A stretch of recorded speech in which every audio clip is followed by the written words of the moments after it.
কত দিয়ে বিক্রি হলো? 3,19,000 টাকা। কি নাম ছিল এটার?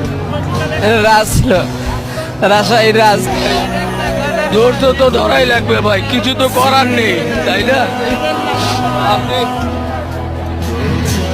মন থেকে তো ছাড়তেই হবে, কিছু করার নেই। অবশ্যই ছাড়তে হবে। আপনি কি এরকম বড় গরু আরো পালন করেন? না, এটাই প্রথম জীবনের। আপনার সন্তানের মতো? যে সন্তানের মধ্যে একবারে। আপনার ছেলে ছেলে মেয়ে কয়জন? 2 ছেলে 1 মেয়ে।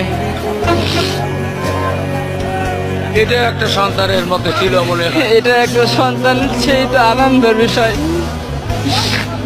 গরুর ভিতরে গড়ার ভিতরে গেলে না, ডাক দেওয়া মাত্রই আমার দিকে লক্ষ্য রাখে।